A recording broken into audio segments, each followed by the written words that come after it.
giving you the real from A to Z surrounding the Dallas Cowboys. News, updates, rumors, transactions, takes, and more. So strap up, Cowboys Nation, and start your day off with A to Z Sports. Live with Will Steele. 3, 2, 1. Here we go.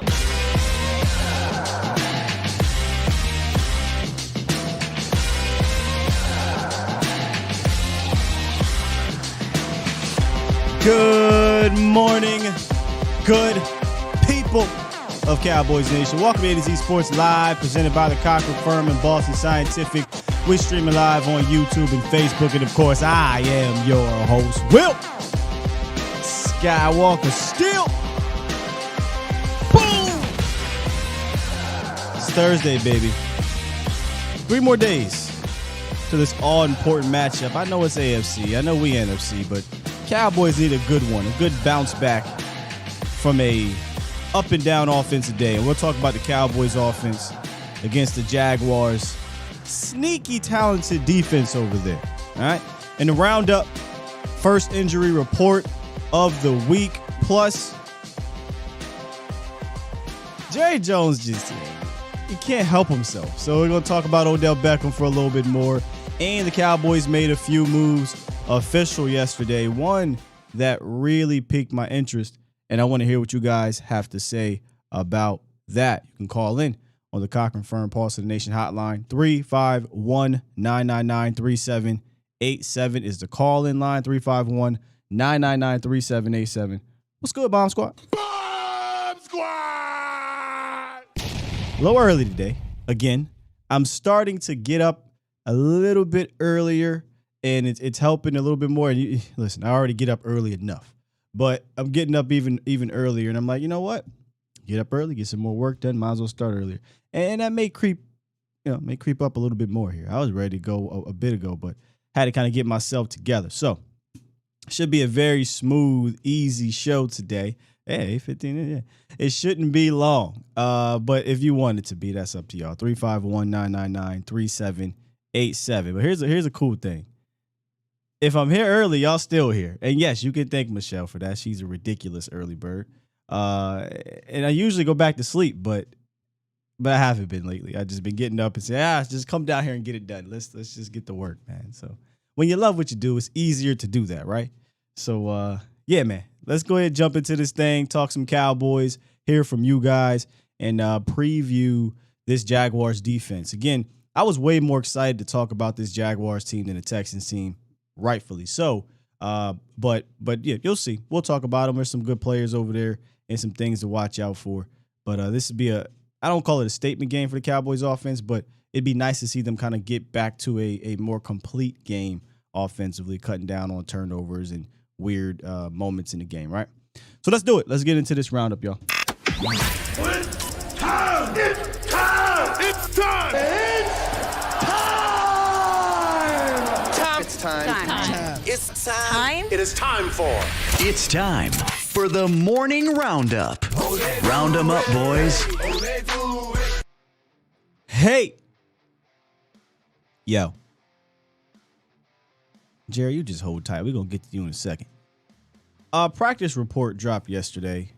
Nothing too crazy on there. I guess the biggest name for the Cowboys was Jake Ferguson. Did not practice. He is in concussion protocol still. He left the game last week.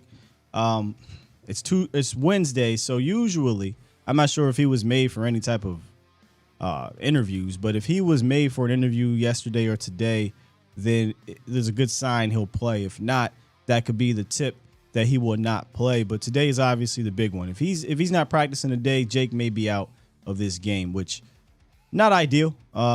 We don't need any more excuses not to go to our 12 or 13 personnel set, right? We don't need that. But if he doesn't, then it'll be Sean McEwen and Peyton Hendershot filling in for Jake. I think Peyton Hendershot has made some improvements. I think he's taken a step up from as a blocker. I would like to see them use him more as a passer. So pass catcher, I mean. So we'll see if it's going to be Hendy shot season, or what y'all call it? A Hendo. We'll see if it's going to be Peyton Hendershot season. The other name on there is Dorrance Armstrong, who left the game in a boot. I thought he was going to miss this week, but he's limited. Now, let me just say this real quick. Yesterday's practice was a walkthrough, so it wasn't a full-on practice. So he was limited, but that's a good thing. We'll see what Dorrance Armstrong does tomorrow or today, and see if he can play. If not, you'll see Sam Williams get more tick. Probably Chauncey Golston gets more tick, and maybe you'll see Tack McKinley. All right, but I think we need all hands on deck to get after that quarterback over there, Sunshine. All right, I think we're going to need all hands on deck. For the Jacksonville Jaguars, interesting practice report. Now, Trevor Lawrence is on there as did not practice, right? But he's going to play. And they had a real practice, though, so I don't know this toe situation. I'm not a Jaguar fan. I don't study them, but that's their practice report. Apparently, he's dealing with a toe. He didn't practice. Neither did their offensive lineman, Brandon Sheriff. Didn't practice. A lot of guys didn't practice, including Trayvon Walker, who is one of the top pick in the NFL draft, having a solid rookie season. Again, Thursday, Friday matters a little bit more. We'll follow that because if those guys don't play, I mean, Trevor, we expect to play, but if no offensive lineman, no Walker, yeah, they're in trouble a little bit there with those guys because they matter. So we'll keep an eye on that. But that's Wednesday's practice report. Now, Jerry, there was the owners' meetings or leagues meetings or whatever it was that went down here in Texas, actually. And, of course, wherever Jerry goes, the media follows. That's their job, I guess. That's what they're going to do. So they followed Jerry Jones down to the league meetings, and they asked Jerry Jones about Odell Beckham. And Odell Beckham. And Jerry Jones said about a signing of Odell Beckham to stand by. I'll read this quote, and then we'll briefly talk about this. He says, on the decision to continue the pursuit of Odell Beckham, he says, great players make great plays. Great ones make exceptional plays. And so I hope we advance here where a handful of great plays, if I may be arm waving about it, could be the difference in a world championship. So Jerry doing a little bit of Jerryism there. Listen, man, I got Odell Beckham exhaustion here. I'm over it. They're going to sign him, they're going to sign him. If not, whatever. Doesn't sound like he can play right now anyway, so what the hell does it matter if he's signed and he only can play in the divisional game? Maybe. I'm more interested about T.Y. Hilton. They asked him about T.Y. Hilton, and he compared T.Y. Hilton to Brock Purdy. You know, he said he can come in here and have an impact like Brock Purdy. Like, Jerry Jones, what? Oh, yeah, I mean, to be the owner, you sure as hell are very detached from the rest of the league. Brock Purdy was on the team all year, Jerry. Now, don't get me wrong. I think T.Y. can come in here and have an impact. Sure. Right now, this weekend, we'll see. He looks like he's scheduled to play. T.Y. Hilton said that, you know, he's been in the playbook for about 10 hours a day over the last few days, and he's pretty much brushed up on it. He now just has to hear Dak Prescott with the Cowboy verbiage. It's all about the Cowboy verbiage when it comes to these plays and the play calls. So he's a smart guy. He's a veteran, so I don't think it's going to be hard for him to pick up. I think it's good, though, that he is playing this week so that we can get at least 4 games underneath his belt for the playoff stretch. Could be something here with him, man. At the very least, T.Y. Hilton in that locker room as a veteran for these young guys, man, I love it. I love it for that alone. And anything else on top of that is a cherry, right?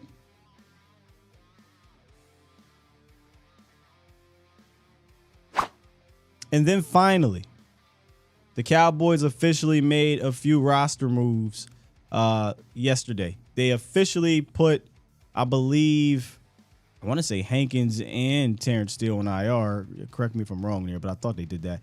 But I know they officially added Anthony Rush, defensive tackle. We talked about him yesterday and what he could bring if he eventually gets called up. Right now, he's just on the practice squad. 6'4", 6'5", 350, 360, big body.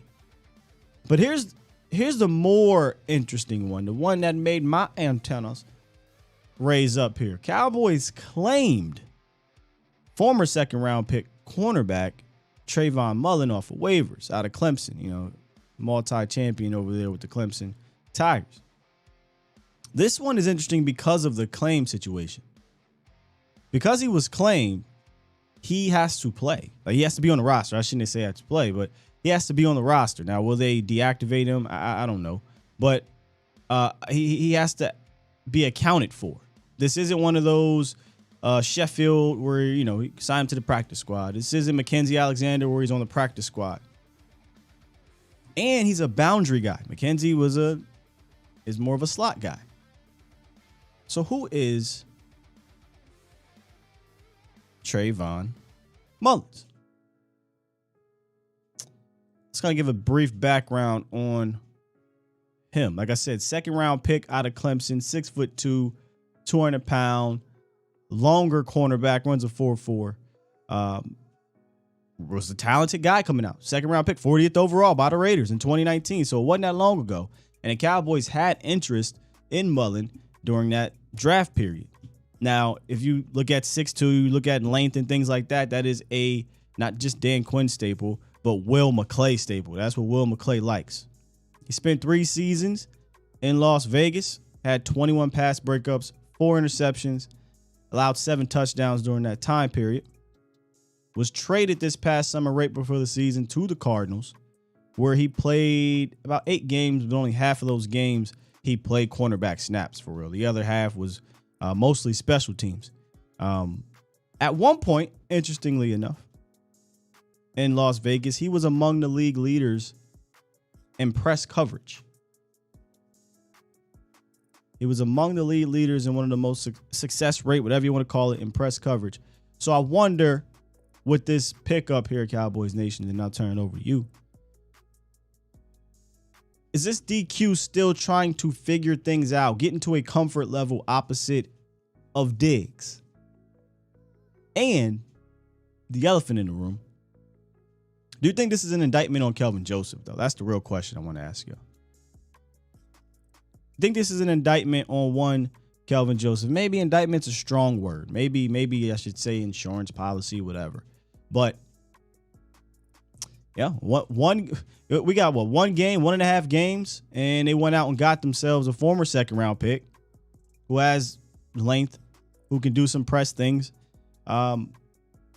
If you were fine over there, you wouldn't do something like this. Maybe I don't know, but I do think there's something to that. Maybe there's just not enough on that other side of Trayvon Diggs for them to be comfortable. And that's a good thing, right? Don't be comfortable. Always look to get better.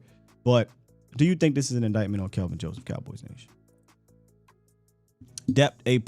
Yes, as an insurance policy. Depth. That's an interesting one, Oscar. You think? Nah, I don't see that one. He said the Cowboys may know Kelvin Joseph may get suspended down the road. If Kelvin Joseph was going to be suspended, he'd be suspended by now. Mullins will be a free agent after the season, so he has nothing really to do for next year. D-Block, they're not comfortable over there with Kelvin. We lost 2 cornerbacks, need depth, but they got that. They got Mackenzie Alexander and they lost 1 cornerback. They already lost Jordan Lewis a long time ago, and they signed Sheffield. And then they lost AB, and they signed Mackenzie. They technically already filled that, but they went out and added an extra one. I just want to know why. Would love to ask that question. Why? I think I'd be more towards leaning towards insurance policy here as opposed to an indictment. I don't. 1 game. I don't think you can indict somebody off of 1 game. Plus, it wasn't a terrible game. It wasn't a great game, but it's kind of the things that have been happening: deep ball shots, things like that. But you also got a pass breakup in there. But I would say an insurance policy, just in case, and policy, just in case this doesn't work out, and not just work out, excuse me, for the rest of the season, but in game. Like, you're going to be going up against another team in the following weekend. I know I keep jumping there, but they're going to test you deep, and not just one time, right? Like, these teams have been going at Dallas maybe once or twice a game. That other team likes to go at you, and maybe they're looking for a little bit more physicality at the line of scrimmage, which is weird because you would think Kelvin that's something he can do, but I got this one as an insurance policy. Yeah. Got to take a chance with talent. Yeah. Never down on more talent at all. Never down on more talent. Lord says to make Kelvin work harder. Well, I don't know if this will be it, but he should already be doing that, right? Diggs is David Ruffin. All the other cornerbacks is the Temptations. That I'm not gonna lie to you, man. That oppo of Diggs is a little bit worrisome. Move, and I shouldn't even say oppo of Diggs. The depth now is a little bit worrisome due to the injuries. Due to these injuries, man. Ain't nobody coming to see you, Otis. D Block says the Jags are going to try to go deep. They probably are going to test them. And think about this for a second. For the last 4 or 5 weeks, teams that have been notoriously nerfed from a offensive standpoint have looked on the opposite side and said, "She, that ain't number 7." 5 weeks in a row or something like that. And now you got Trevor Lawrence. Yeah. They're definitely going to try him over there. I just hope we can get some production from that deep ball standpoint this week. Christian Kirk might be the one. So that might be a Deron Bland. Christian Kirk, for a slot guy, can get deep. We should know that, Cowboys Nation. Last year, Zay Jones tested us. But it was Deshaun Jackson who got the Cowboys deep on that deep over.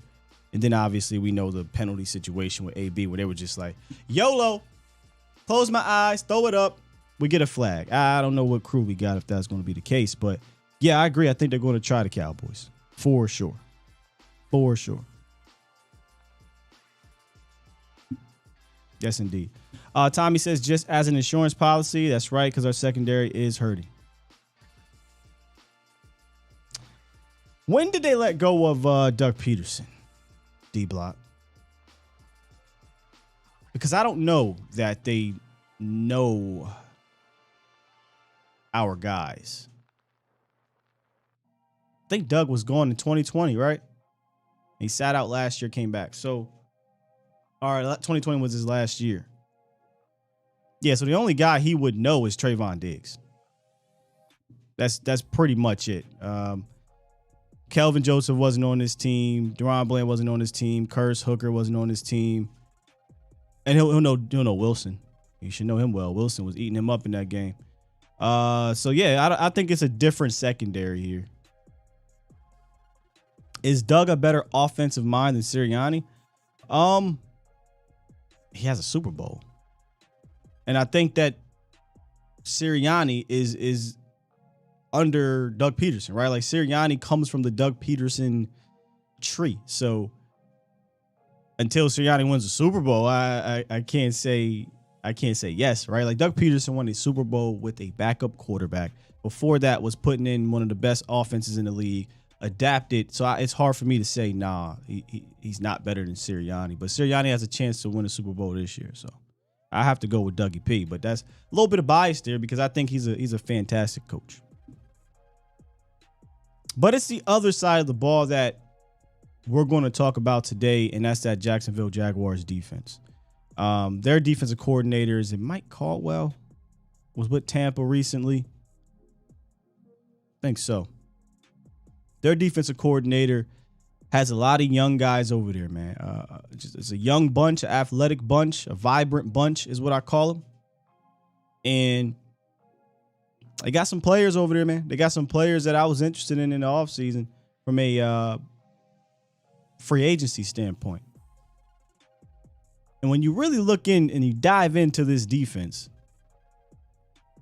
it can bite you if you allow it to, but they can also be taken advantage of. Very much like the offense, man. It's a middling defense statistically, but they got some quality young guys on it. They're 15th in points per game, 27th in yards per game allowed, 14th in rush yards allowed, 22nd in red zone attempts allowed per game, meaning you can drive the ball down on them, but can you score on them? About in the middle of the league at that. Now, when it comes to the run defense, right, because I feel like that's where it starts at for the Cowboys. How does the opposing team handle the Cowboys' run defense or run defense in general? The total numbers show up 14th in rush yards. I want to say they're 12th in yards per carry. That's not bad, by the way. And if you go look at this Titans game this past week, another weird outing. The first half of the game, Tennessee was running pretty decent on these boys. They had some success. Derrick Henry had some success. But the Titans, in the first half at the very least, really is the only traditional power running scheme team, whatever, that they struggle with this year in regards to the running backs. Because if your offense didn't have some type of scheme to it or a running quarterback with it, this Jags defense has been pretty stout against the run. It's really strange to think about because they're not big up front, but they're very athletic on that second level. And the only reason why I think the Titans didn't have a ton of success in the second half, and I shouldn't say only reason, but the Jaguars offense turned it up. They turned the ball over, the Titans, and once you get up, man, by double digits, that's a wrap. Tennessee can't throw the rock. Tannehill's not that guy, and they don't got those weapons. But in the first half, they had some success. Other than that, it was pretty much lockdown. And other than that, across the season, there's only really been a couple teams that have went off on them. And if you look at it, they have similarities, right? Their two worst outings were against the Eagles and the Giants. Two worst outings against running backs, by the way, were against the Eagles and the Giants. And those teams present schematic issues and running quarterbacks that can hold your linebacker, hold your safety, hold your defensive end, open up lanes, and do things like that. So what does that tell me? I think Dallas needs to do some read option type of things. Dak's not always going to run it. He's not going to be Jalen Hurts and those boys and pull it down 10 times and run. But if he can do it 3 or 4 times and make this Jacksonville Jaguars secondary or second level have to think, it'll create openings for TP, it'll create openings for Zeke, and I think you can get off. But on the season, running backs are only averaging 85 yards per game against them. And I've specifically mentioned running backs because we don't run with our quarterback. So if the Cowboys go out and only rush for 85 yards, that is a successful day for the Jaguars. 85 yards between TP and Zeke? That's a bad day for the Cowboys. So my way to combat that, open up the playbook. Kellen, open up the run game playbook. And it doesn't have to be strictly read option and things like that, but get some motion going, get some tosses going, get these guards on these fast linebackers. Maybe you do some jet sweeps or some of those things you saw with they do with Agnew, but some of the things you saw with Lamb a couple weeks ago. I don't think you can just line up and try to power over these guys, even though they're not the biggest, but they're very fast, very quick, and very sound. So I think you're going to have to be a bit more creative from the run game standpoint because when you look at it, they aren't a pushover in that department. They just aren't. Now, what about their players, guys? These are some of the key players. They ain't all the key players. But Tyson Campbell, really liked him coming out of Georgia. Professor O probably in the chat. That's his guy right there. He's having a good year. Arden Key, we should be very familiar with him. Gave us trouble last year in the playoffs with San Fran. Smaller-ish pass rusher, but a damn good one. Him and Josh Allen make for a really good tandem getting after the quarterback. Josh Allen's starting to turn it up as a pass rusher. My guy is Foye Oluokun. Oh, I wanted him so bad in the offseason, Cowboys Nation. He knew Dan Quinn. He had that size, super fast dude, tackling machine. Now listen, tackles ain't every goddamn thing, but brother, if you get about 200 tackles a year, there's something to that. And Foye is at 142 tackles already, 10 tackles for loss, 7 quarterback hits. All right, Sky, but it's just tackles. You're right. His 57 stops are top 10 in the league, and he's second in the NFL in run stops. So he's not just tackling, but he's getting stops. Also, he's not tackling 7 to 10 yards downfield. His average tackle depth is below it's 3.8 yards. So Foye is pretty much what I thought he'd be. And man, I'd have loved to have Foye Oluokun on this defense. Oh my goodness. But he's a guy that's you got to get a body on, man. You have to get a body on him. He's a tackling machine. Some under the radar guys. A few years ago, I did my free agent kind of profile here, and Roy Robertson, I believe Harrison, is a guy that I was targeting. Now, this was well before Dan Quinn. He's a taller dude, about 6'7", 6'8", 295, kind of in that mode, or 295 to 300, in that mode of a Brent Urban. But him and Dwayne Smoot, which is a underrated, under the radar guy here for the Jacksonville Jaguars defense,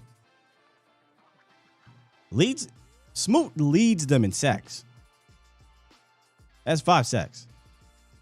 Harrison and Smoot are interior guys. Robertson Harris are interior guys. I watched Malik Collins have success against this Cowboys interior last week. I think Smoot and Harris are more talented guys. So I'm going to need Biadasz and whoever the hell is going to be left guard. I don't know what they're going to do with this lineup, to be on top of their A game in this game. Those guys can make a difference up front. Now, they got some bigger bodies when they go to their base, but it's really Harris and Smoot that I worry about on the interior. But Key and Josh Allen, from a pass rush standpoint, can be a problem. Now, when you get to the second level, that's where you get the Foye. That's where you get the Devin Lloyd, and that's where you get the Trayvon Walker, who can put his hand in the dirt as well, but they can do some 3-4 type stuff. Trayvon Walker last week, sack fumble. Another Georgia cat. 4 sacks. Pretty productive season. Devin Lloyd, 2 interceptions this year, makes plays. One of the guys that was on our radar. They got one of my draft darlings, Chad Muma. They have a very talented young defense over there, Cowboys Nation, that I don't think you can sleep. Again, I've said this at the start of the season when we were talking about this schedule and we were looking at the Jags. I always pencil the Jags as a team that ain't going to be an easy game. That's not going to be an easy game. That's a good coach. That's a quality of talent over there. And now they're starting to put things together. They're alternating wins and losses, though, so that's a good thing for the Cowboys of late. But they got players, man. Dallas is going to have to come out and match their energy. You know how it is, right? Everybody gets up for the Cowboys. Well, that should be a given going into every game. And the Cowboys offense is going to have to be on their A game, man. And here's why.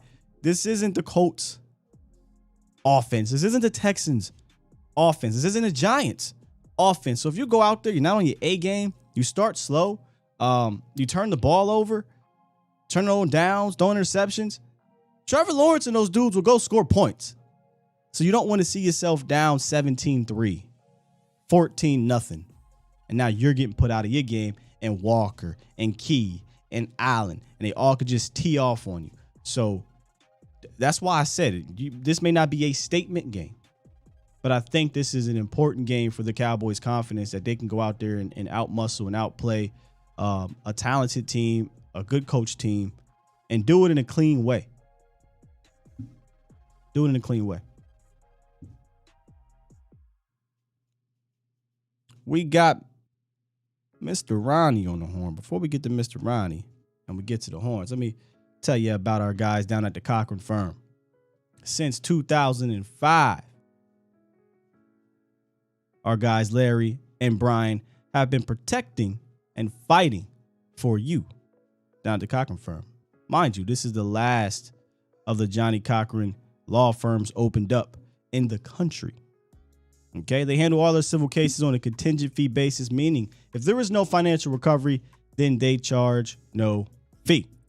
So if you got anything you need from a legal standpoint or you need legal assistance, hit them up at 1-800-THE-FIRM or schedule your free consultation today at CochranTexas.com because Cochran cares. Mr. Ronnie, good morning, good sir. Oh, good morning. God bless you and the family and the show like always. I want to ask you a couple questions because you know what you be talking about. I heard that Dallas picked up a corner. Yeah. What do you think about that corner that they picked up? One of those talented second-year guys, just had some struggles in Arizona, couldn't get on the field, and when he did, he was okay. From what I was reading, I didn't watch a bunch of tape, but in Oakland, or I keep saying Oakland, in Las Vegas, he had moments, man. I mean, like I said, it was a point in time in Las Vegas where he was one of the top press guys. So, you know how we were having conversations about, pressing a little bit more.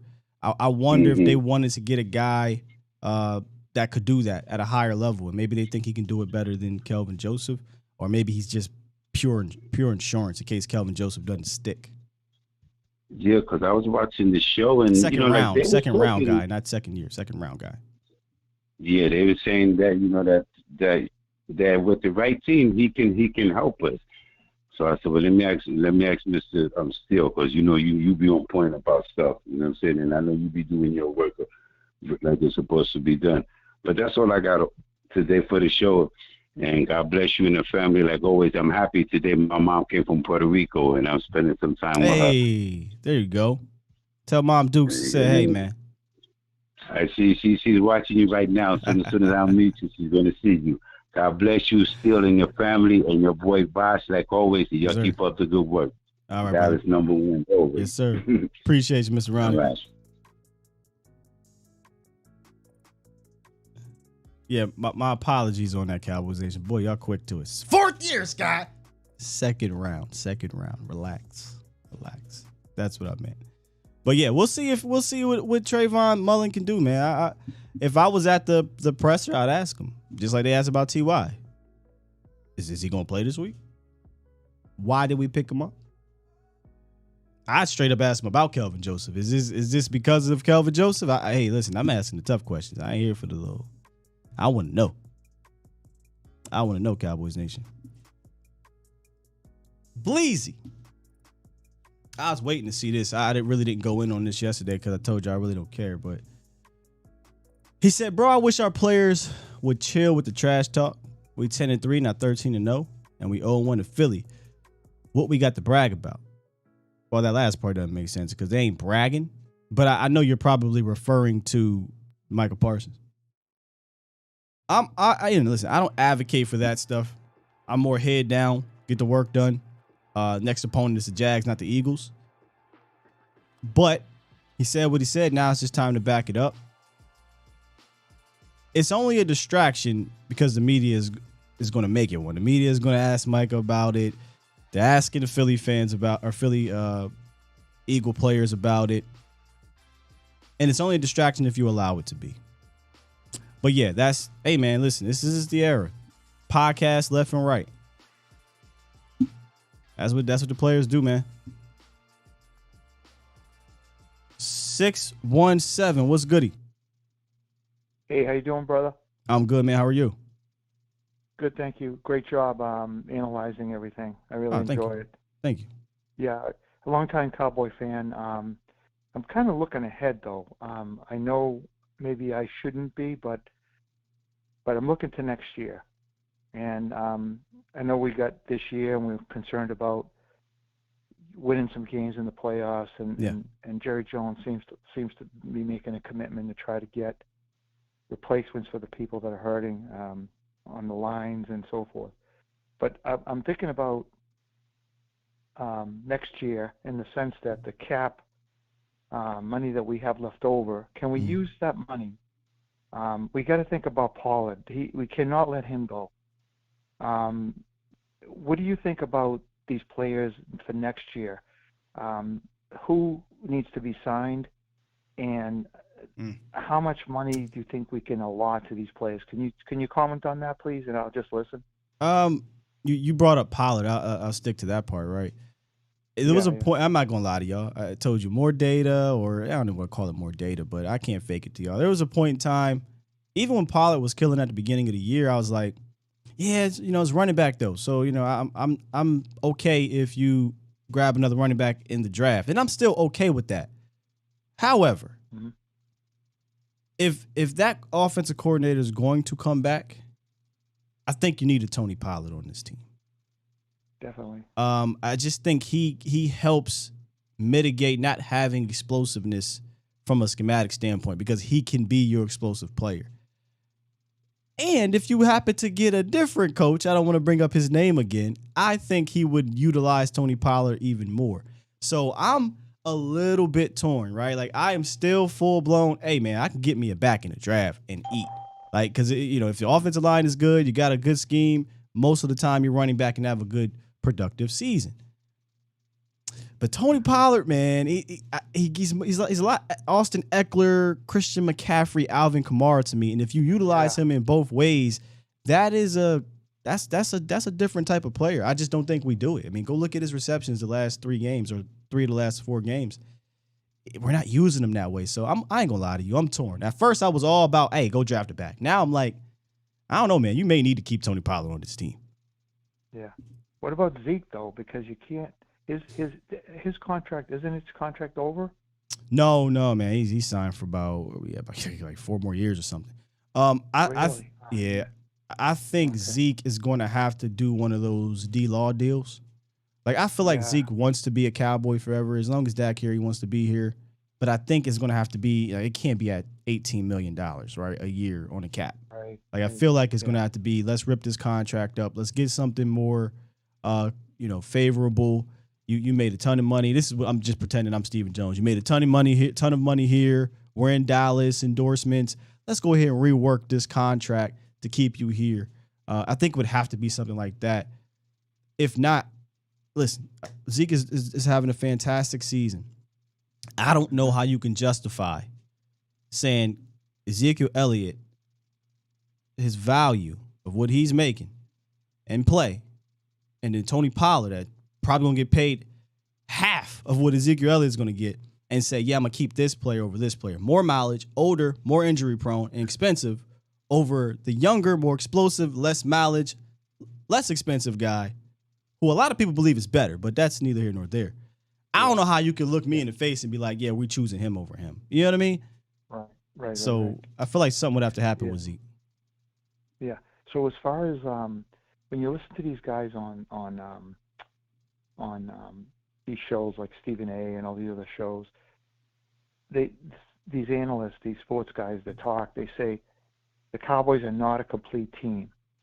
They can't stop the run, or they're vulnerable to the run, and they don't have a guy that can just dart down the field and get you like the 30, 40. Now they signed T.Y. Hilton. Mm-hmm. He's going to help, and they're trying to get OBJ. Would you say that?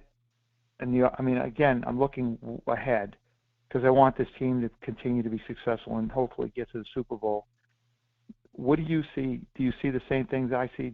Would you think that they would draft some more run stoppers? I mean, they're trying to fill the gap there. What do you see? Like, if you were going to be sitting in that room in the war room, what would you consider the Cowboys' weaknesses right now at this moment? For the draft, man, that's thinking way ahead. I know, but not particular people, but like thinking in terms of what they need to be a complete team, like the Buffalo Bills. Cornerback. I'm always throwing bodies at defensive tackle too, especially big boys. Since they got rid of Ridgeway, they're going to need another young run stopper. So, but you can get that day 3. Cornerback, probably wide receiver. I mean, we're talking about Noah Brown's likely gone. Obviously, you already lost Jalen Tolbert. We don't know. We just don't know with Jalen Tolbert. I think receiver will probably be up there. They don't have a real slot guy. They don't maybe like to use one. But yeah, defensive tackle, cornerback, receiver. You might be looking at running back. Like it's so early. We just don't know what they're going to do. I know. Because what if they get rid of both Zeke and TP? Now you're drafting a running back, right? Offensive tackle, right? You're looking at offensive tackle now, right? For the depth, unless Josh Ball just goes berserk, and now you're like, I'm cool with my swing tackle, but maybe it's guard, because if you have a left tackle in Tyler Smith is your left tackle of the future, well, who's your left guard? Because Connor McGovern's a free. Yeah. So there's a lot of question marks that it's hard for me to just be like, this is it. And then you have free agency. So they're going to cover their bases in free agency. It's really early for that. Yeah. Yeah. I like the Cowboys when they play these teams. They're slow at the beginning and then they pick it up at the end.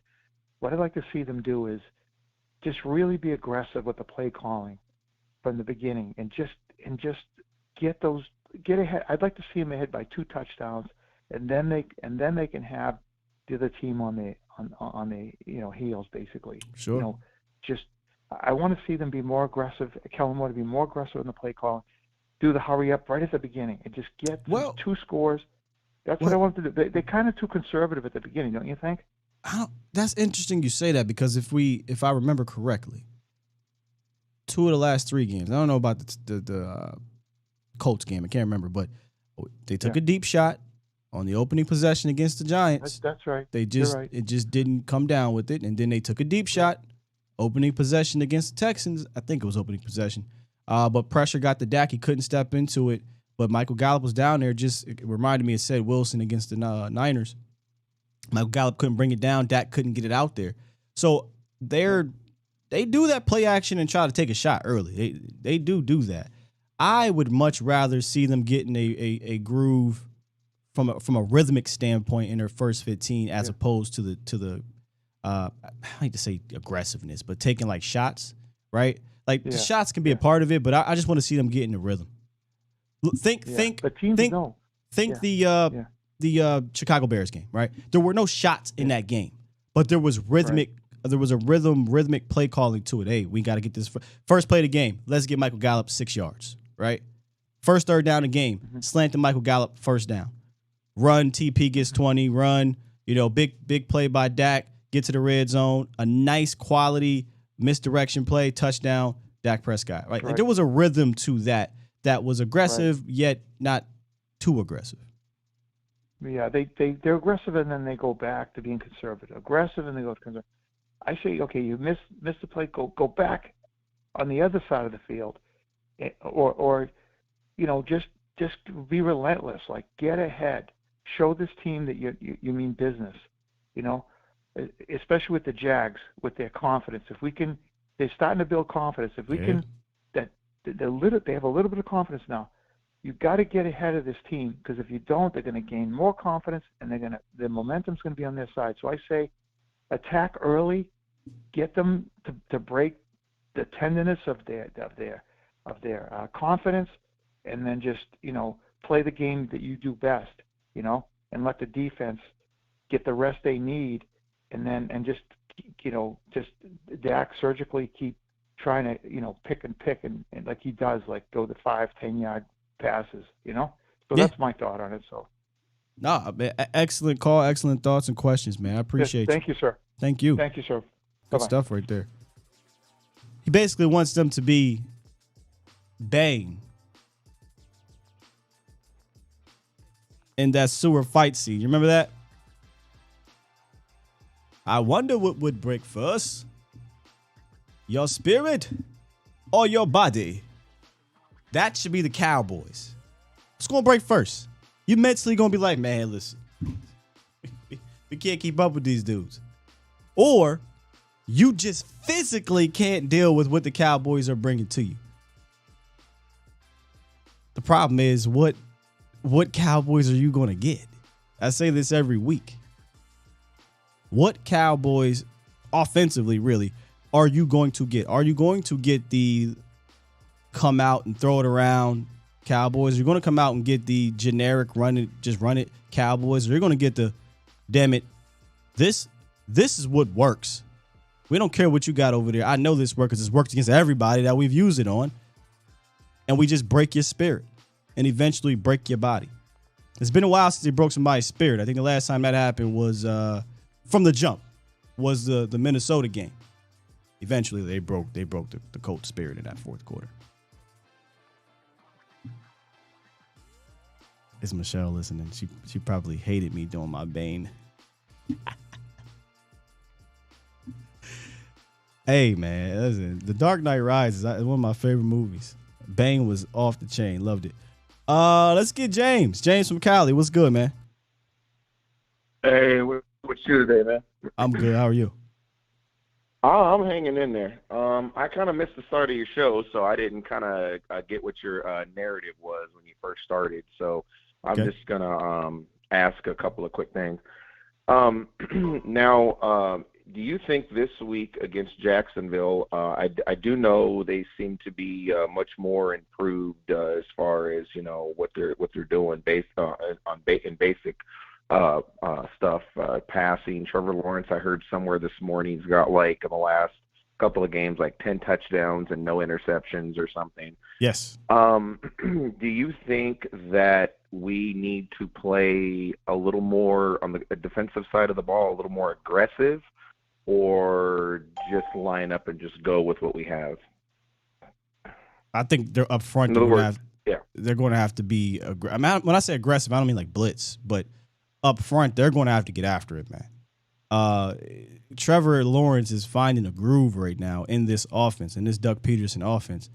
From a run game standpoint, they haven't really been running well, but, Dallas, I feel like every week they got to prove they can stop the run. So teams are going to test them in that manner, but maybe the aggressive nature comes in the stunts that they do. I know we don't like them running a ton of stunts, but I feel like they gotta be hungry. Put it that way. They got to be hungry up front, man. Definitely. And the other thing I was going to ask you, I heard this too, and this has kind of been a narrative for a while. I'm sure you probably have heard this. And I kind of went, like I said, you and Voch are the only YouTubers I really trust. I watch others, but, whatever you and him say, to me, it's like gold. I trust it, you know what I mean? Because you guys know your shit. But what I was going to ask you is, why is it always for an example, when the Colts when the Colts were beating the Eagles, the Colts had to pull 2 rabbits out of their ass to win that game. Oh, it was a great game for the Eagles. And then we blew the brakes off them Lakers with 33 points, in the fourth quarter, I think in 12 minutes of that quarter that was left. We put 33 more points in the fourth quarter, and, the Colts are who we thought they were. They were a wobbly team. Why? Is it just because we're the Cowboys and we just automatically just have a target on our back just for stuff to talk about? I mean, 100%. Well, I'll say this: 98%. I'll be fair. Right. 98% of it is the Dallas Cowboys. The other 2% is what I talked about the other day. It's the caller, and that was Dallas has to do something in the postseason to shut that up. That's they're not to the Super Bowl and win would be great. They're not ever going to get the benefit of the doubt at this rate. That's why it doesn't bother me as much, because for 2 reasons. Like I just told you, this is how you generate clicks and engagement and things like that.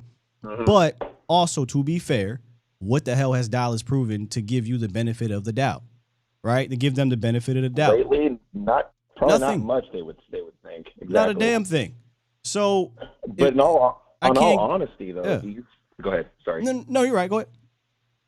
Do you think, though, out of all honesty, though, Will, do you think that even if we did, let's say hypothetically, we go to the Super Bowl and win, do you think that'll shut them up? I don't know. I just think every year it's just something for them to talk about. It'll go from 98.2% to 99.9 and 0.1%. They'll always they'll still do it. They'll still do it. Right. They'll find some way. Right. But they can't lean into it as hard if the Cowboys win the Super Bowl. What think about that for a second, right? If the Cowboys win the Super Bowl and then next year they're 10-3, but 3 or 4 of the games they struggle, they're going to get the benefit of the doubt because they're 10-3 and just won the Super Bowl or recently or something like that. But they don't deserve the benefit of the doubt right now. So they got to go out and shut up the other 2% by doing it in the postseason. But the other 98%, dog, that's just how you generate engagement, man. Yeah, and then the only other thing that I was just thinking about too is, when we played to go back to Jacksonville, when we play them, I'm thinking we need to be correct me if I'm wrong, a heavier dose of the run team than passing the ball, because it seems like when I read when Dak passes more than 30, when he has more than 30 attempts in passing, the interception rate kind of goes up, but when he throws, I think it's 25 passes or less, he doesn't throw any interceptions. That's goofy. Let me tell you why that's goofy. It's definitely this year. Dak Prescott didn't just be 30 attempts, interception. His interceptions have come before 30 attempts. So it's not like there's this magic number of attempts to interceptions. Dak Prescott has historically been a safe with the ball throughout his career. This year is different. It has nothing to do with the attempts. Think about it. He had an interception in Chicago, and he threw under 30 attempts. He had an interception against the Colts, and he had under 30 whatever attempt. Like, it's not like he's just throwing all these interceptions because he hit 30 attempts. That's lazy. That's extremely lazy. I don't know. I just read it somewhere and figured I'd throw it by you. I think that's lazy. Debunk it, so that's kind of why I was wondering. That's lazy. We need to be able to run the ball because that's what we are as a team, right? We need to be more balanced because that's what we run the ball more. We are as a team, and we don't have the scheme nor the weapons to be throwing the ball 40 times around the park. That's not who we are. That's why we need to not throw the ball 40 times a game. But I digress, if Vach was here with you, he would probably agree with both of us that we run the ball, like against freaking the Texans. We're running the ball fairly good early on in the game, and then for some reason, Kellen decided, well, enough of this bag. Let's pick up this passing bag, and whatever was in that just wasn't working. And then the other thing, the Zeke running up the middle on 4th and 1, that's gotta end too, because people know that's coming. 4th and 1, they know Zeke's getting the ball right up the belly. That play's got to go bye-bye. I mean, you just got to spread them out. That's pretty much all I got, Will. Yeah. All right, man. Appreciate you. All right. Take care, man. We always get these numbers with us, man. 25 carries by Zeke is an automatic. All right, run it 25 straight times. It's so lazy. It takes out all context. All of it. Bro G. What's good, man? What's going on, William Stillion? What's up? What's up, Cowboys fam? Hey, let me ask you something. I know you always watching the tape, but I don't watch tape like you guys do from the cartel view and all that. But I noticed by watching on telecast. Even from last year, we started off hot, right? The first 6 weeks we were like number one, and then kind of seemed like after that we kind of went into a tank and just started running basic plays. I kind of feel like that started last week for some reason. What do you think, Still? No, I don't think the offense is broken. I thought the offense was absolutely broken last year. I think there's a difference. After the bye week, the Cowboys, y'all, we were like even, something like that. Maybe 6 and 7 and 5, something like that. What, last year? Yeah, what were we after the bye week? It was around 500. Yeah, you're right. It wasn't the Cowboys are 6 and 1 since Dak came back. Like so, and the offense is still scoring points. The offense is still having bunch success. What I mean is they're having success in bunches in games, but they're also having failures in bunches. Last year, it was failures in bunches consistently, right? It was just a lot of games. I'm talking. Schematic wise, like at the beginning of the season, Kellen was in his bag, and all of a sudden we just started running basic routes. And I like what you say. I'm with you pretty much. When you're talking about schematics, you're always talking about running routes with conflicts. Guys crossing each other. But now we're like, looks like everyone's running all 9 routes or all 10-yard curls to the chains. It's like we're always trying to throw for first downs. That's what I'm saying. First down. That's what I mean by last year was broken. There was no answers. You have answers this year. Like we see it. It's just inconsistent in what we do. The frustration this year with the offense is not that the offense can't go out and score 27 points, 28 points. That ain't the frustration. The frustration is the consistency with A, the scheme, and B, the turnovers. Those two things are just entirely too inconsistent right now. And when I say scheme, I mean we have the recipe. Just go out there and cook it. And we didn't do that, I don't think, last week against them. And we didn't really do that against the Giants either. It took the second half, if you notice, when they came out and started to do what they do. So just do what I say it every week. Do what you do. Or just execute pretty much. It's all about the execution. We're not just executing like we're supposed to, kind of seems like. I like your point, what you said about Dak throwing the interception. Yeah, I know it's like all the interceptions are mostly like in the first half. Bro, like the second quarter is so weird. I think he just tries to throw. He's just trying to throw in a little tighter windows. He knows now he knows he has a good defense. And the coach will probably tell him, "Hey man, we got a good defense, man. Don't freaking worry about it. But we'll bail you out." I kind of have that kind of feeling a little bit also.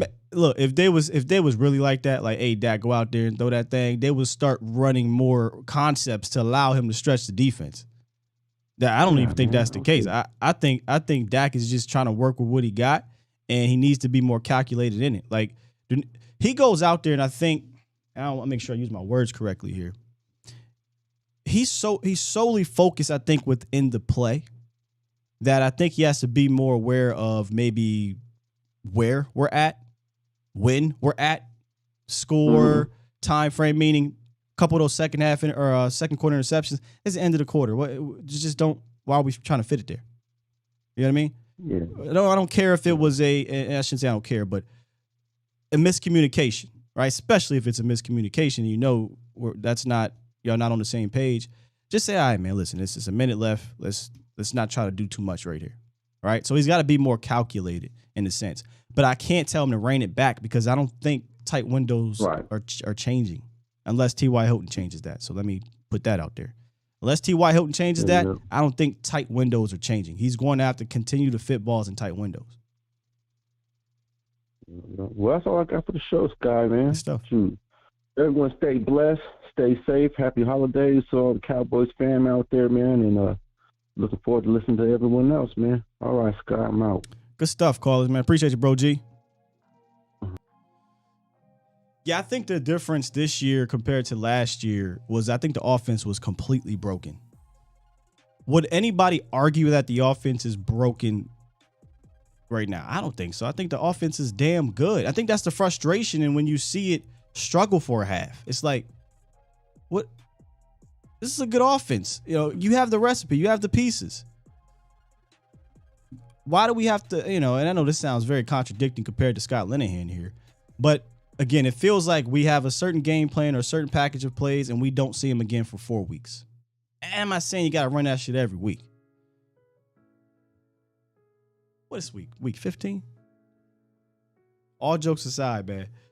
When the last time y'all saw some of the stuff we saw against the Giants in week 3?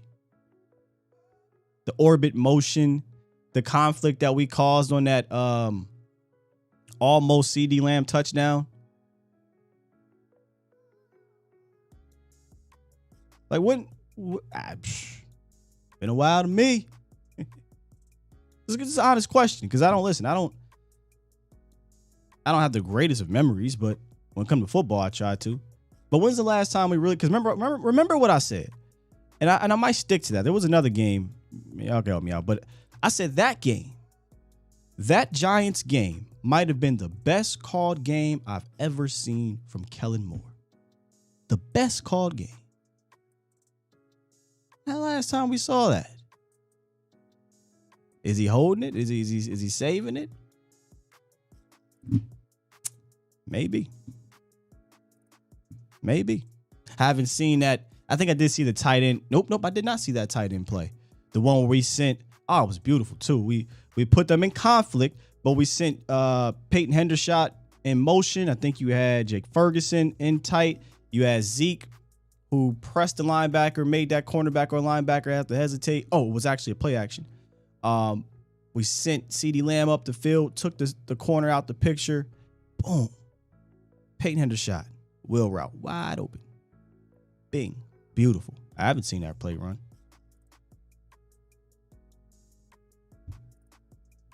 And when it comes to the orbit stuff and the TP stuff, you might say, well, Scott, we got to save that. We can't put that on. No, you don't. I will put that ish on film every single week. You know why? Because it's Tony Pollard, number one.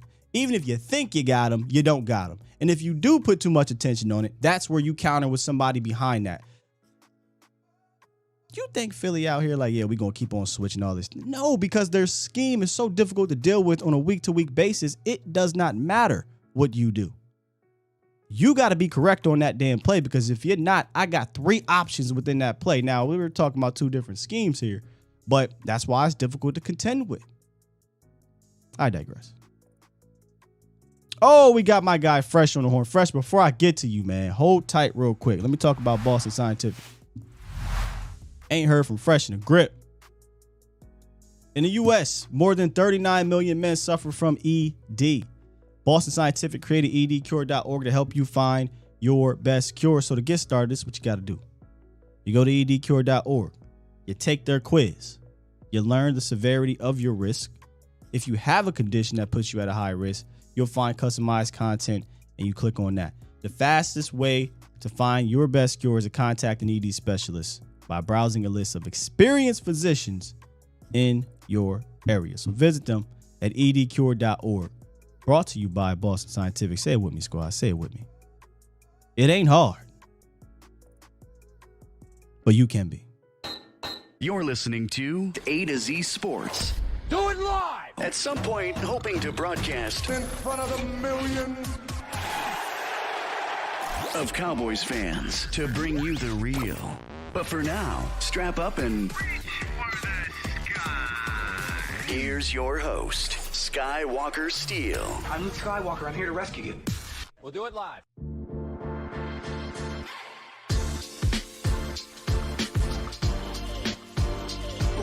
Is that true, Austin?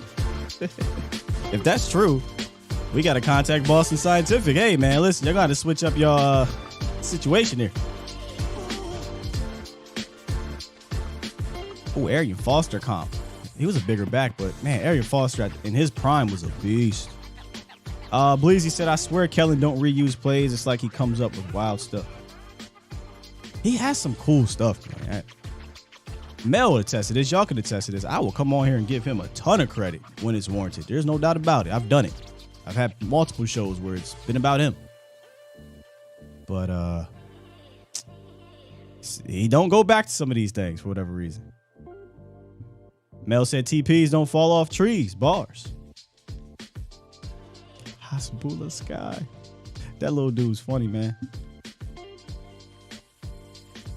All right, look.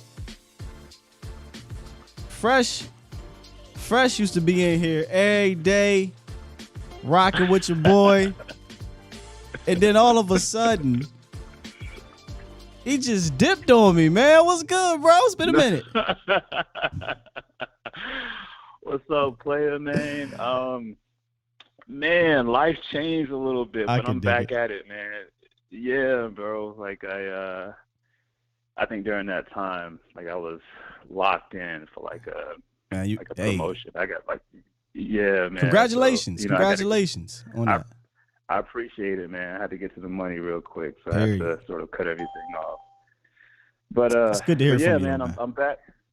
Yeah, man. Good to hear from you too, man. Yeah, I'm back at it, but it's amazing how like small things within the game can change the narrative, right? Like let's just say, for instance, I know we're moving on to Jacksonville, but just going back to the last game, if Dalton Schultz holds on to that touchdown, if Michael Gallup holds on to his touchdown, you know, small things like if Dak's arm doesn't get hit for another pick, then coming out of that game, he has 3 touchdowns and 1 interception. It's amazing how like small things within the game can completely change the narrative. Like if those things would have happened, it'd be a different discussion throughout the media and throughout the fan base, because they would look like, oh, you know, the passing offense is good. He had to be touchdowns, blah, blah, blah. But I think that would be like a wide view of it, right? Like people get upset with me on Twitter, or fans who are putting pressure on Kellen, right? They say, but look at the offense, and you're right. The offense is what the offense is. It's good, right? But I credit a lot of that with the quarterback. But the offense is number 1 this, number 2 that, number 3 this, number 3 that.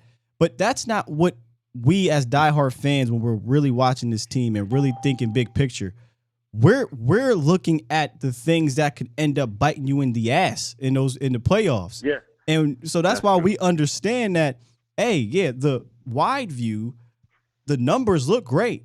But when you really hone in on this thing, there are concerns that you want to see get cleaned up going to the playoffs. That's all for the people that put on the cape for Kellen Moore. You just want to see these things be cleaned up, because if this is what we're going to be, all right, can we play 4 clean games offensively like this? That's true. One of the other areas I think is the pass protection as well. I think I don't know if Kellen's able to really go into his best. The conference has been locked. With the past, with the offensive line not quite being where he wants it to be, I don't know. And then also with the receivers. So what I've noticed with CeeDee Lamb and Gallup, especially when teams are, initially showing you the man look, and then they sort of drop into zone, it takes them a little longer to see what's happening within the route, right? And I think this is one of the reasons why it's the point of they disguise. went and got T.Y. And when they were looking at Beckham, right? Because T.Y. and Beckham, and that's sort of what was Amari Cooper's superpower, right? Within the route, because I look at a route in quarters, right? So within the first quarter of a route, Amari Cooper, when he's coming off the line, he's already seeing if you're disguising something, right? So he can fit into zones quicker. He can understand what you're doing within his route faster than CeeDee Lamb and Gallup. So, and this is why one of the reasons why you see Dak sort of pump faking, and you sort of see CeeDee Lamb maybe disappear here and there. I think Kellen Moore needs to continue to motion CeeDee Lamb. Yeah, 100%. I didn't really see that. I didn't quite see that like I did in the previous week, right? Because when you motion CD, it shows the defensive hand, right? And it makes it easier for the receivers too, like not just CD, not just offensive coordinator, but Michael Gallup can then look over and say, okay, they're running man. His guy's following him. Okay, so now I know what to do. It just makes it so much easier for everybody else as well. I'm trying to pull up this play. I don't think I'm going to be able to do it. On the very first possession of the game, I'm not saying they didn't motion CD before, but on the very first possession of the game, they ran a motion with CeeDee Lamb and he at snap motion, and they sent, I think it was Dalton Schultz underneath CeeDee Lamb. And what it did was it caused that linebacker in his zone to hesitate for 1 second to look at Dalton Schultz. And what happened, CeeDee Lamb flashed right past his ass, and he got about 15 yards from like a 5-yard dump off. And then we just didn't do it. If you go look at the Colts game, the Colts played zone. Like it wasn't like they weren't playing zone. But we were motioning CeeDee Lamb, and we were using Dalton Schultz and CD and creating conflict. We were even using Michael Gallup. We were using everybody to create conflict. In this game, I felt like it was like, all right, they're going to run Tampa 2. They're going to run this cover 2. Let's just do basic, try to hit the sweet spot / honey hole if you were in Vacha's show yesterday. Hit that honey hole shot, and if it ain't there, hit the middle of the field, and if it ain't there, dump it off. We kept it extremely basic, but not creatively basic. Yeah, and I think Kellen Moore probably went into that game thinking like, you know what, I don't know, maybe he thought like this, like, well, this is the Texans. I don't have to go into my bag like I normally do. Let me just hold some stuff back for the following week or for the Eagles. Brother, I don't know if that's what he was thinking. Put that on a loop. I don't know. Put that on a loop. Every week you be like, all right, we just going to keep this in the tuck. That seems to be what happens. It's like, all right, this worked last week. We going to put this in the tuck, though. We going to pull this thing out week 18. Huh? I don't know. Yeah, that does sound crazy because I would just use it every week until somebody stops it. That's what Philly does, man. They go into their bag every week. They are putting you on your heels. On your heels, man. I think we'll see what happens, but I don't know if T.Y. is going to change anything. I think this is all about. Obviously the separation with the receivers isn't quite, sort of towards the bottom of the league, with the tight window throws and their separation as well. So Connor, hopefully T.Y. helps. Connor made a great point, and then I got to get to these other callers here fresh. They flooded in here. My guy Connor made a great point, and I want to be fair to the receivers here, although they also aren't great separators. But separation is I think could be two ways. One, the receivers that's just not his game. But two, the scheme. Because how many times have I said you can create separation or conflict just via scheme? And the way they register separation is how many yards do you have at the time the ball arrives. Well, if you look at some of the deep overs, if you look at some we watched some film on the Jags yesterday. If you look at some of their plays where they're getting basically it's a wide receiver screen with the receivers downfield. if you look at the guy they throw to, nobody's around him because they created that conflict. We don't do that on a consistent basis. So you can help create separation via scheme. We just, for whatever reason, have a box. This is what we do. This is what you're going to do. And, hey, man, make the best of it. Yep, that's true. All right, man. I'll let you get back to your calls, bro. And, shit, I'll be on here, of course, from here on out, man. I'll try to call in more, bro. Good to hear from you, Fresh. All right, let's get through these here. Y'all flew up in this thing. We got 850, Reek, and then Nick. What's up, 850? Hold on. There you go. Now you're muted. How you doing? What up? What is? How you doing, brother? It's 850. How you doing? I'm good. How are you? I'm blessed, bro. I was looking at this morning. I was looking at Boss Cowboy. How another YouTuber for the Philadelphia Eagles was trolling Boss Cowboy about something about how Micah Parsons had said some things about Jalen Hurts, and then the guy was trolling Boss Cowboy, saying that he was saying that bad things about our quarterback Dakota Prescott, and the dude was really giving it to our quarterback. But the point making is that, like the last caller I was listening to the last caller talk, and what you was talking about is that this narrative of how when other great quarterbacks makes mistakes, they blame it on other situations. But when our quarterback makes mistakes, they want to put all the blame on him and not looking to the main point. Am I right? You're right. It comes with the territory. Every incomplete, every throw, every single thing he does is heightened. It's it's mostly because he's a Cowboy quarterback, but it's also because likely the way he got it, and there's a ridiculous amount of Cowboy fans that do not like the guy.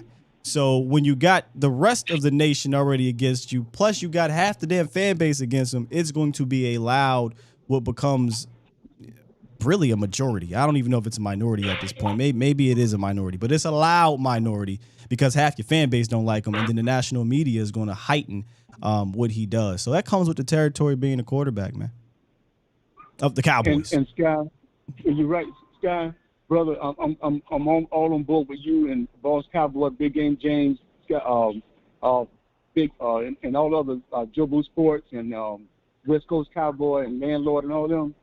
I support all y'all, brothers, because we all on the same. We like the same team. We all in the same boat, and I'm not going against my quarterback. I mean, and right now I'm a little bit upset how they treat this young man. The young man got a great.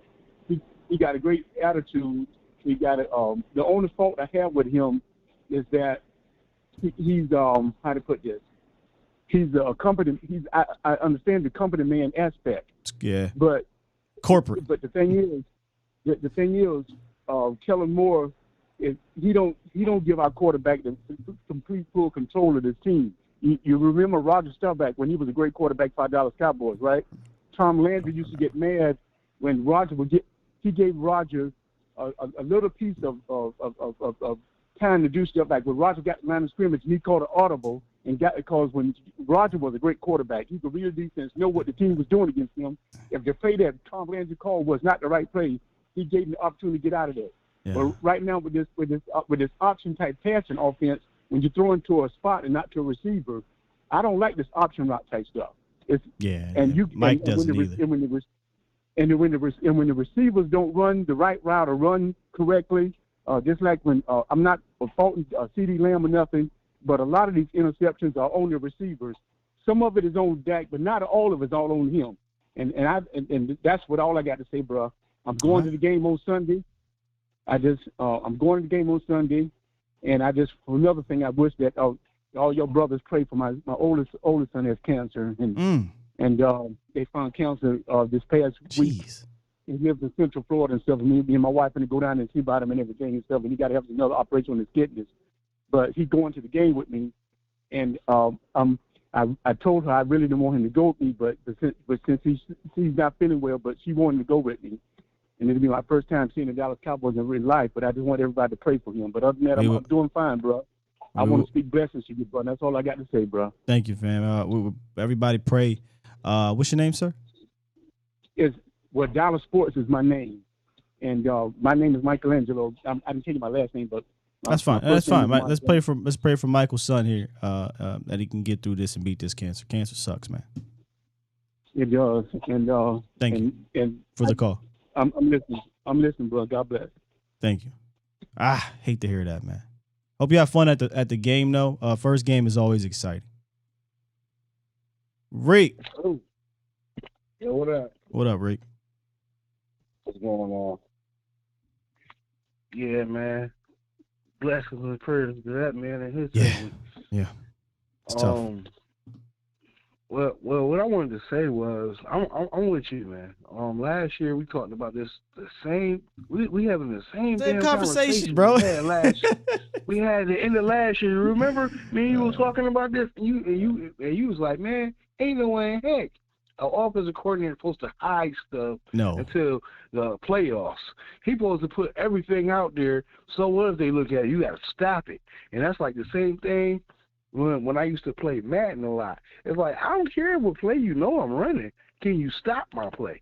That's the biggest thing. You can know what I'm doing all the time because it's not that many concepts to the NFL, to the game plan that a team won't know. But can you stop it? And Kellen Moore ain't showed me that he's smart enough to be putting different plays out there that nobody's gonna be like, ooh, that's new. Like, where did that come from? He don't seem like the type of guy to do something like that. So he needs to be trying to make sure this offense flowing and clicking at the right damn time. You know what I'm saying? It's like we go a couple plays, we doing good, we go score a touchdown. Then the next series, it looks like, where did that team go that just scored the touchdown?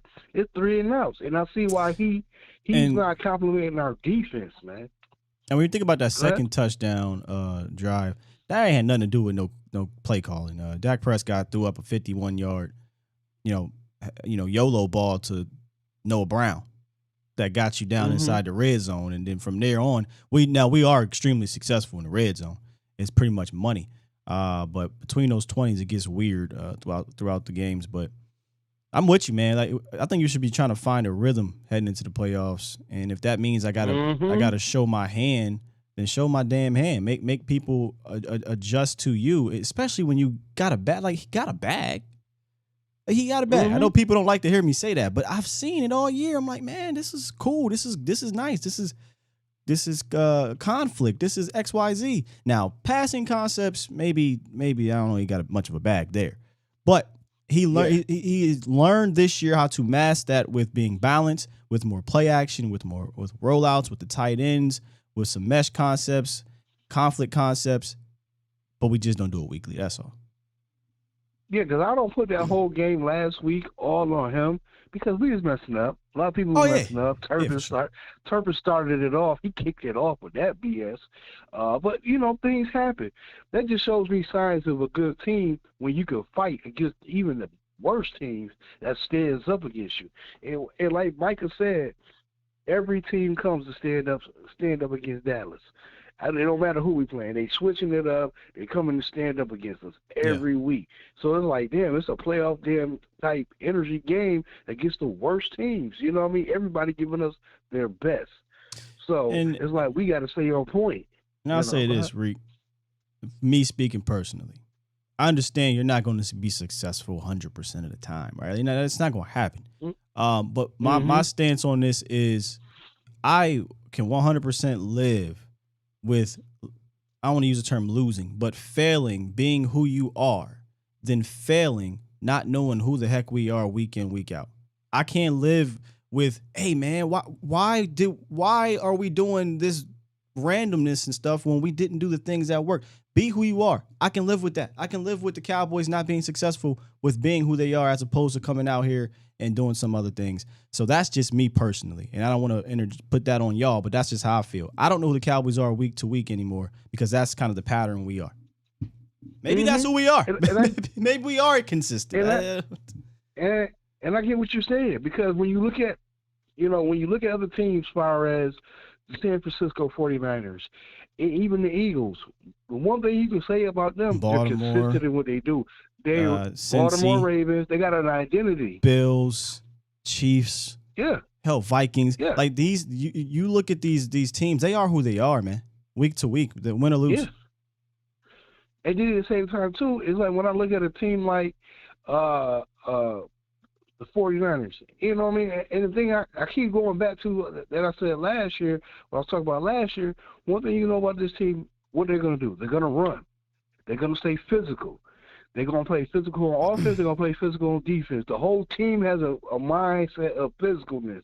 And they're not, even if they lose, you're going to feel it the next day because they're going to bring it. It's like we had the same type of people with the same type of attitudes too on this team, but it seems like they keep getting blocked by this good old boy type of attitude, this glitz and glamour crap. I hate that about our team because I know we're good enough. But Reek, Reek, you know how I feel, man. That ain't changing. So we got to overcome that. We got to overcome it, Reek. Unfortunately. Yeah, it is Dak. It's on Dak. It's on Dak and the rest of this team to do their damn thing. But the only thing, I'm going to land my plane right here.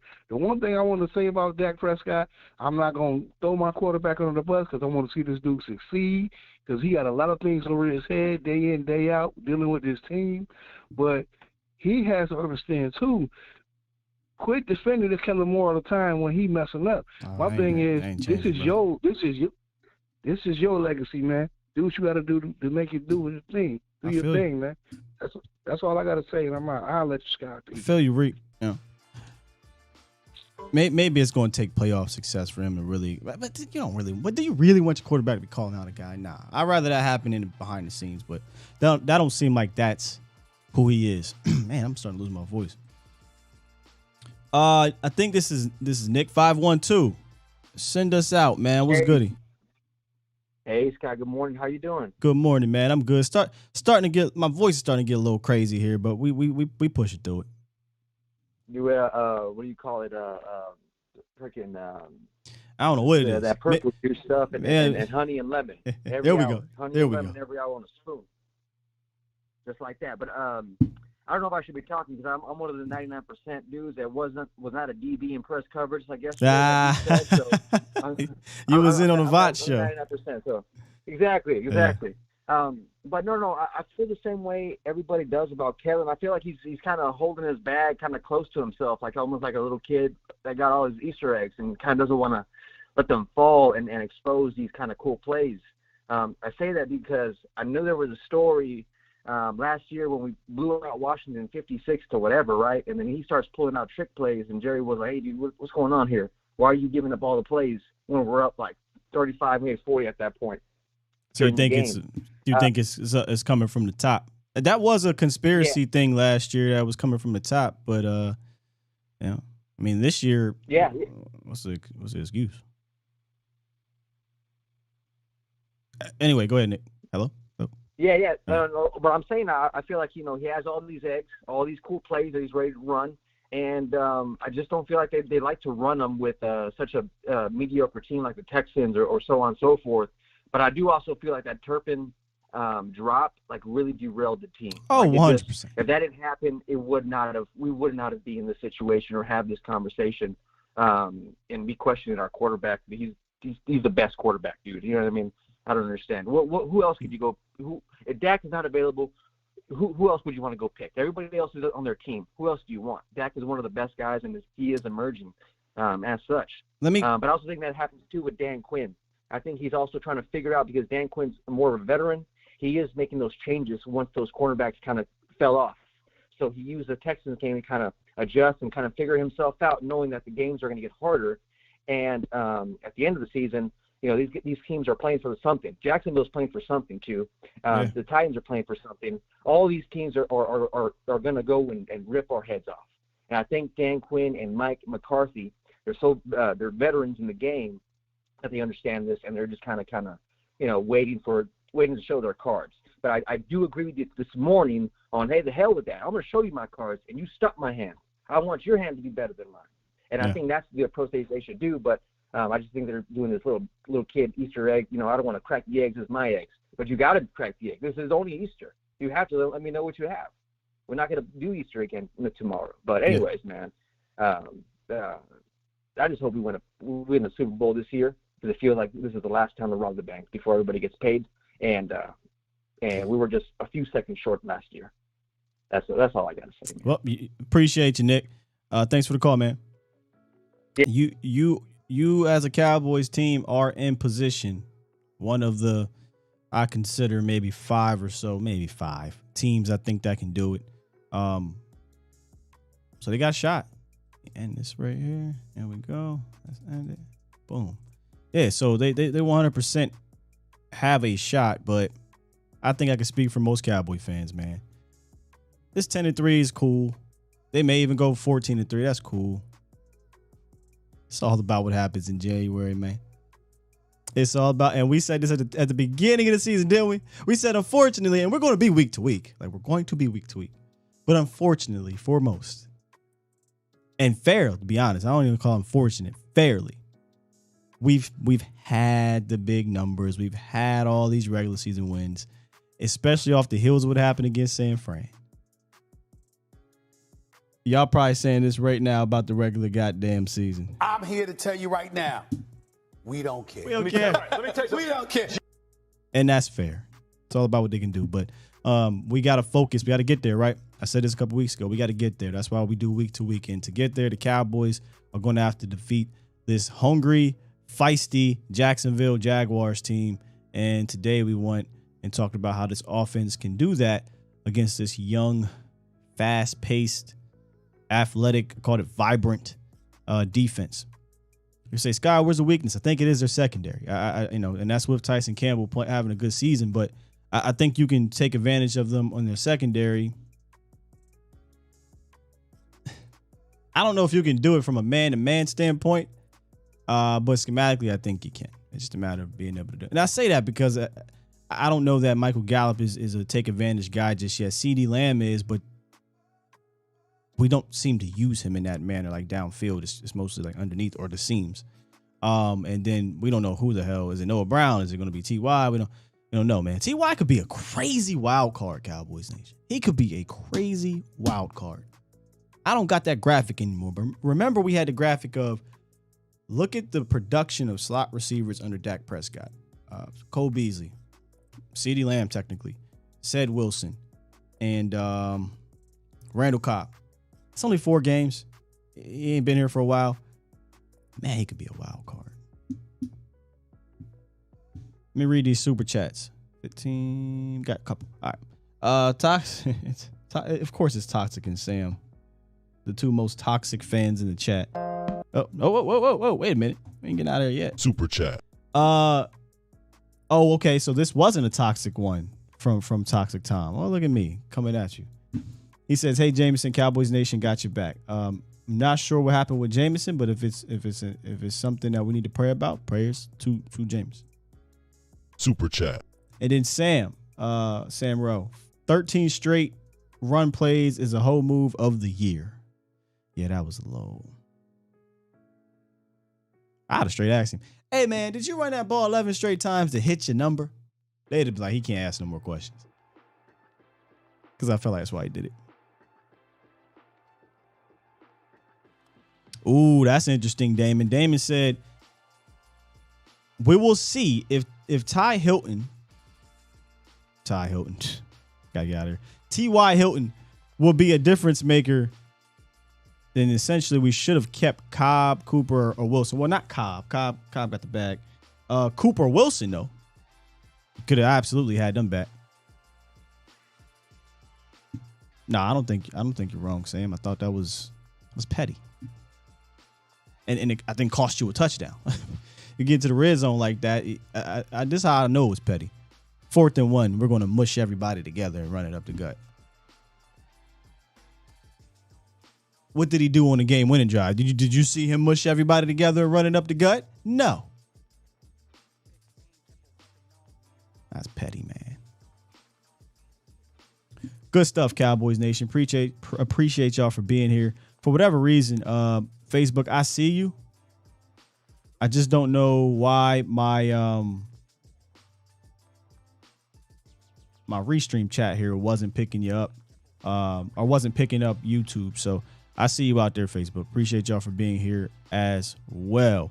Do me a favor before you go. If you're on Facebook, hit the like button over there too. If you're on YouTube, definitely hit the like button here. And if you just hopped in, you watched the show, you're not sure what's going on, but you dig this Cowboys morning show, you want to be a part of things, hit that subscribe button, man. Hit that subscribe button and be a part of this. We continuing to grow. We just hit 20K yesterday. So next step, the next big step, 25. And then we get to 30. And then we keep moving, man. But if you look across, man, our community growing. Law about to be at 100. Vox is killing on multiple platforms. Speaking of which, make sure you check me out later on the Vox Lombardi live show, riding shotgun with my guy. Not allowed to miss shows. And then later tonight, Mo will be back on for the final show of the week for A to Z Sports Prime Time. Now, I can hit the button.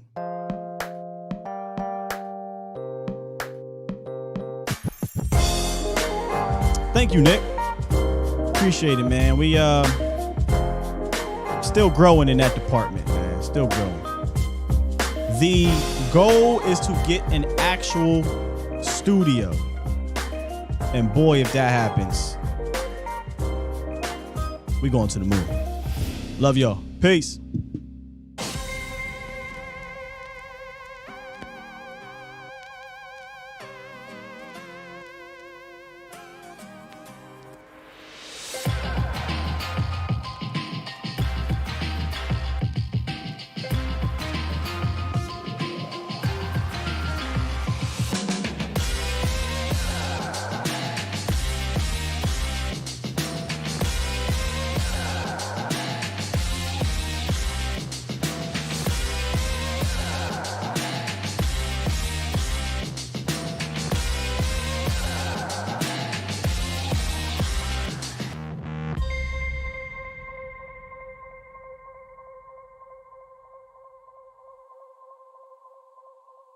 Bomb Squad!